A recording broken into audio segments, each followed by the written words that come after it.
Hello. See, General Studies Prelims 2024 paper இப்போ தான் பார்த்து முடித்தேன். அண்ட் நானும் கொஞ்சம் ஆஸ்பிரன்ஸ் கிட்ட பேசினேன். And based on all this inputs ஃபீட்பேக்கில் இருந்து எனக்கு என்ன புரியுதுன்னா, ரிலேட்டிவ்லி போன வருஷத்தை விட இந்த வருஷம் ஜென்ரல் ஸ்டடீஸ் பேப்பர் வந்து கொஞ்சம் ஈஸி தான், ரைட்? அதில் ஒன்றும் மாற்றமே இல்லை. அண்ட் வெயிட்டேஜ் வந்து பாலிட்டி அண்ட் ஜியாகிரஃபிக்கு கொஞ்சம் அதிகமாகவே இருந்தது. பாலிட்டியில் வந்து ரொம்ப பெரிய ட்விஸ்டெல்லாம் இல்லை, மோரல்லஸ் ரொம்ப டைரெக்டான கொஸ்டின்ஸ் தான் கேட்டிருந்தாங்க. அண்டு ஜியாகிரஃபியில் கொஞ்சம் ஃபேக்சுவலாக பேசிக்ஸ் நிறைய கேட்டிருந்தாங்க, right? So polity and geography தான் பார்த்த வரைக்கும் கொஞ்சம் மேஜர் சங்க் ஆஃப் கொஸ்டின்ஸில் இருந்தது. ஹிஸ்ட்ரியும் இருந்தது, பட் ஹிஸ்ட்ரி ரிலேட்டிவ்லி கொஞ்சம் குறைஞ்சிட்ட மாதிரி தான் ஒரு ஃபீல் இருக்குது compared to previous years. But geography பாலிட்டியோட ரோல் அதிகமாக இருந்தது. And of course current affairs, science and டெக்லாம் மேக்ஸிமம் கரண்ட் அஃபேர்ஸ் சென்ட்ரிக்கான சயின்ஸ் அண்ட் டெக் அதில் பேசிக் அப்படி தான் இருந்தது. எக்கனாமிக்ஸ் வந்து ரொம்ப பேசிக்கான டெர்மினாலஜி பேஸ்ட் எக்கனாமிக்ஸ் கொஸ்டின்ஸாக தான் இருந்ததே தவிர அதிகமாக கான்செப்ஷுவலாக இந்த capital account deficit, current account deficit, capital account convertibility, current account convertibility, balance of payment, அது இது அந்த மாதிரி ரொம்ப அதிகமாக டெக்னிக்கலாலாம் அதிகமாக பெரிய ட்விஸ்டெல்லாம் இல்லை. எக்கனாமி வந்து ரொம்ப பேசிக்காக தான் இருந்தது. So economy was better, right? கொஞ்சம் ஈஸியாக தான் இருந்தது. பட் ஓவராலாக பார்க்கும்போது என்னோட பாயிண்ட் ஆஃப் வியூவில் நான் என்ன ஃபீல் பண்ணுறேன்னா, இது வந்து கொஞ்சம் மாடரேட் ஜோன் தான், ரொம்ப அவ்வளோ ஒன்றும் செம ஈஸி கிடையாது. பட் ஆனால் இங்கே நிறைய பேர் எப்படி ஏமாந்துருக்காங்க, எப்படி ஏமாறுவாங்க அப்படின்னு கேட்டிங்கன்னா, கொஸ்டின் பேப்பர் ரொம்ப ஈஸியாக இருக்கே அப்படின்னு நினச்சி இறங்கி ஒரு 85-90 அடிச்சிருவாங்க கொஸ்டின்ஸ். அப்போ அவங்க மாட்ட போகிறாங்க. இது நடக்கும், நீங்கள் பார்த்துட்டே இருங்க. அந்த 85, 90, 92 அடித்தவங்கலாம் கொஞ்சம் மாட்டிக்கிறதுக்கு வாய்ப்புகள் அதிகம். ஏன்னா இது ஒரு மாதிரி ஒரு மாயை, உங்களுக்கு ஈஸியாக இருக்கிற மாதிரி காட்டி எக்ஸாம் ஹாலில் உங்களை ஒரு டெம்டேஷன் கொடுத்து நிறைய அட்டன் பண்ண விட்டு நிறைய நெகட்டிவில் போகுது. இதுதான் நடக்கும், ஃபர்ஸ்ட் திங்.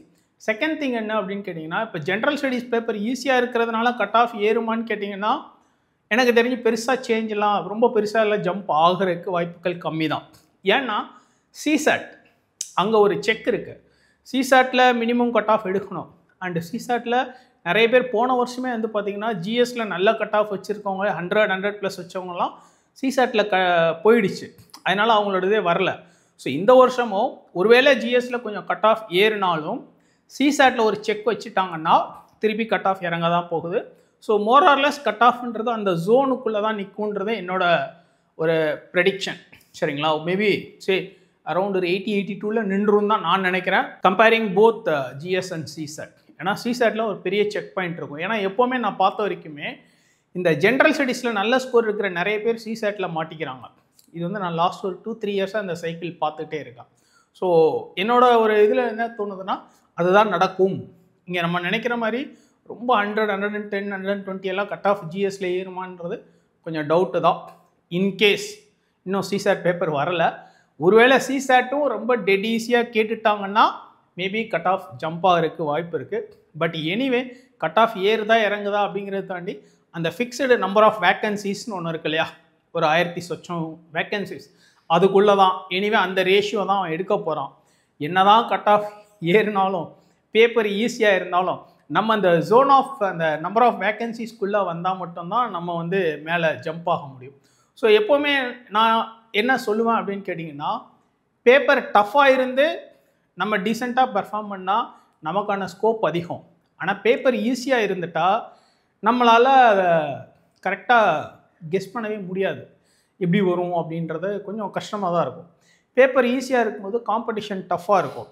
அண்ட் இன்னொரு பிரச்சனை என்னன்னு கேட்டிங்கன்னா, இந்த ஃப்ரெஷர்ஸ் புதுசாக ஃபஸ்ட் அட்டெம்ப்ட் அந்த மாதிரிலாம் வர்றவங்களுக்கு, அந்த பேசிக் புக்கு மட்டும் படிச்சுட்டு வரவங்களுக்கு இந்த கொஸ்டின் பேப்பர் இன்னும் கொஞ்சம் ரிலேட்டிவ்லி ஈஸியராக இருக்கும். வேறஸ் இந்த சீனியர் ஆஸ்பிரன்ஸ் அவங்களுக்குலாம் வந்து இந்த கொஸ்டின் ஈஸி தான், பட் இவங்களோட அந்த ஃப்ரெஷருக்கு இன்னும் ஈஸியாக இருக்கும். ஏன்னா அவங்களாம் கொஞ்சம் புக்கிஷாக தான் இருப்பாங்க.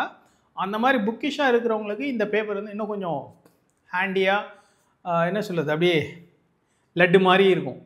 இப்போது நம்ம டெஸ்ட் பேப்பர்ஸ் நான் இன்னும் ஃபுல்லாக டேலி பண்ணலை, பட் நான் பார்த்த வரைக்குமே அட்லீஸ்ட் எனக்கு ஃபஸ்ட்டு ஹேண்டாக அப்படி கண்ணில் பார்த்த உடனேயே அட்லீஸ்ட் ஒரு 20-30 கொஸ்டின் வந்து என்னால் டக்கு டக்குன்னு என்னோட டெஸ்ட் பேப்பர்ஸ் நம்ம டெஸ்ட் பேப்பர்ஸில் லிங்க் பண்ண முடிஞ்சது. பட் இன்னும் நிறைய இன்டைரக்ட் கொஸ்டின்ஸ், இன்னும் நிறைய கொஸ்டின்ஸ் நான் டேலிலாம் பண்ண வேண்டியிருக்கு. பட் என்னோட ஒரு கெஸ் என்ன அப்படின்னு கேட்டிங்கன்னா, அட்லீஸ்ட் ஒரு 75-77 கொஸ்டின்ஸ் ஆகுது நம்ம டெஸ்ட் பேப்பரை ரிலேட் பண்ணி போத் டைரக்ட் அண்ட் இன்டைரக்ட் டெஃபினட்டாக இருக்கும். ஏன்னா கான்செப்ஷுவலி நான் எல்லாத்தையும் ஓரளவுக்கு ஸ்ட்ரீம்லைன் பண்ணி பார்த்துட்டேன், சரிங்களா. அண்டு ஃபியூ கொஸ்டின்ஸ் அந்த சியூமிட் சேனல், அதுக்கப்புறம் அந்த சஹேல் ரீஜன், நிறைய அந்த ஜியாகிரஃபி லொக்கேஷன் பேஸ்ட் எல்லாமே ஆல்மோஸ்ட் நம்ம டெஸ்ட் பேப்பரில் இருந்தது. தென் அந்த வேஸ்ட் வாட்டர் ட்ரீட்மெண்ட், அந்த நம்ம டெஸ்ட் பேப்பரில் அந்த டெடாக்ஸ் டெக்னாலஜி, பயோஃபில்டர், மெம்பரேன் ரியாக்டரை பற்றிலாம் வந்து லிங்க் சோர்ஸஸ் அதை பேஸ் பண்ணி ஒரு கொஸ்டினும் கொடுத்துருக்கோம். அண்ட் இன்னொரு கொஸ்டின் எனக்கு ரொம்ப மாதிரி ஃபன்னியாக தெரிஞ்சது என்னென்னா, ஃபன்னின்னு ஏன் சொல்கிறேன்னா, நம்ம டெஸ்ட் பேப்பரில் கேட்டிருந்த அதே ஸ்டேட்மெண்ட் அப்படியே அந்த thickness of the troposphere at the ஈக்வேட்டர்னு ஒரு ஸ்டேட்மெண்ட் இருக்கு இல்லையா, அதே திக்னஸ் ஆஃப் ட்ரோபோஸ்பியர் அப்படியே அதே கொஸ்டின் அதே ஃப்ரேமிங்லேயே நம்ம டெஸ்ட் பேப்பரில் இருந்தது. அதுக்கப்புறம் அந்த பெர்ஃப்ளூரோ அல்கைல் சப்ஸ்டன்சஸ் இது நம்ம டெஸ்ட் பேப்பரில் இருக்குது. அப்புறம் நான் எப்போவுமே சொல்லுவேன், இந்த ஃபைலம் அனிமல் கிங்டம் கிளாசிஃபிகேஷன் பார்க்கும்போது மெயினாக ஆர்த்ரோபோடா அந்த இடத்துல கொஞ்சம் எம்ஃபசைஸ் கொடுங்க. அந்த இன்செக்ட்ஸ் இதெல்லாம் கொஞ்சம் பார்த்துட்டு போங்க. என்னென்ன பேசிக்காக அரக்னிட்ஸு, சென்டிபீடு, மில்லிபீடு இதெல்லாம் தெரிஞ்சுக்கணும்.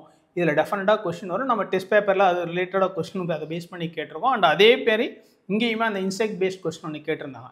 அண்ட் இன்னொரு கொஸ்டின் ஒன்று கேட்டிருந்தாங்க, என்னென்னா இந்த அத்திப்பழம் இருக்குல்ல, நார்மலாகவே எல்லாருமே நம்ம ப்ராக்டிக்கலாக ஜென்ரலாக வில்லேஜில் இருக்கவங்களுக்கெல்லாம் நல்லா தெரியும்.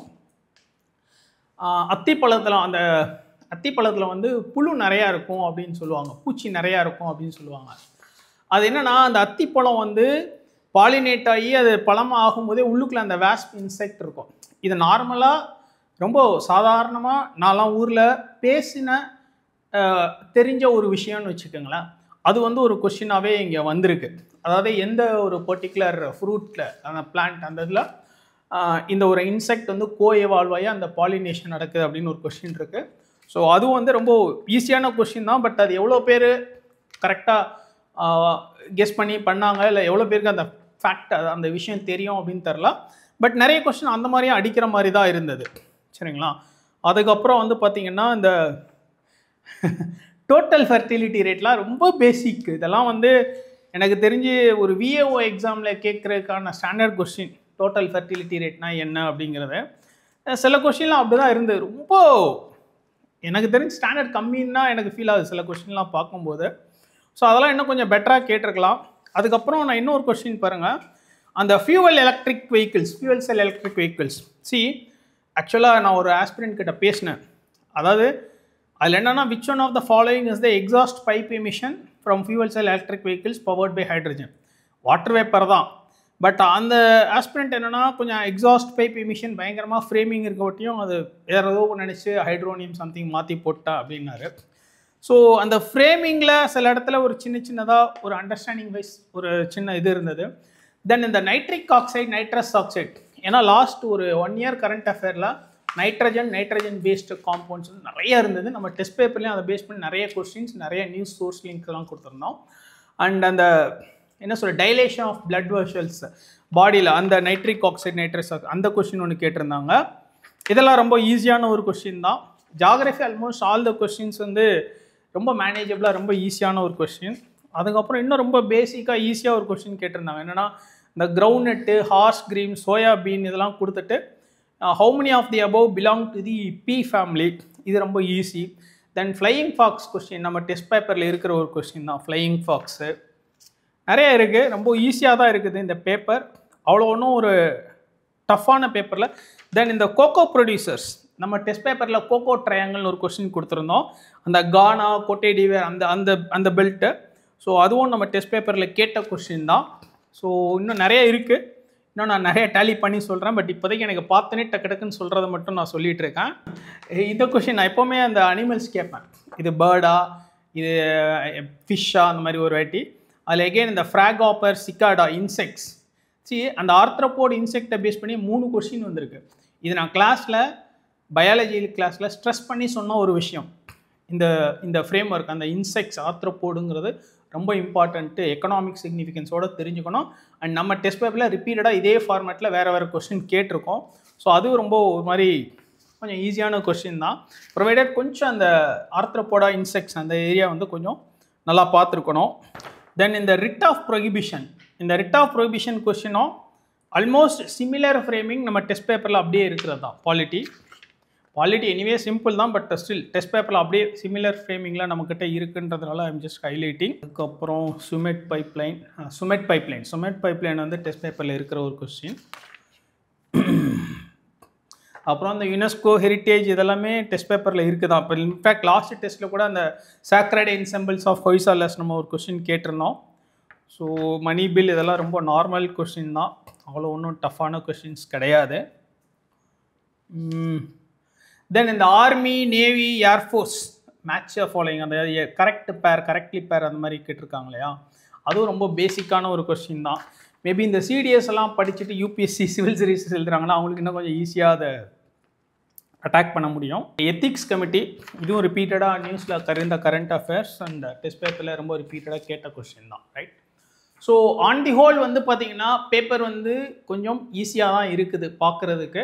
பட் ஆனால் கட் ஆஃப்னு வரும்போது அது ஒரு மாதிரி பேலன்ஸ் அவுட் ஆகிடும். பிகாஸ் சிசாட்னு ஒரு ஃபேக்டர் இருக்குது. பார்க்கலாம், இன்னும் சிசாட் கொஸ்டின் பேப்பர் என் கைக்கு வரலை, இன்னும் முடியலை. இப்போ தான் மணி 2:30 ஆகுது.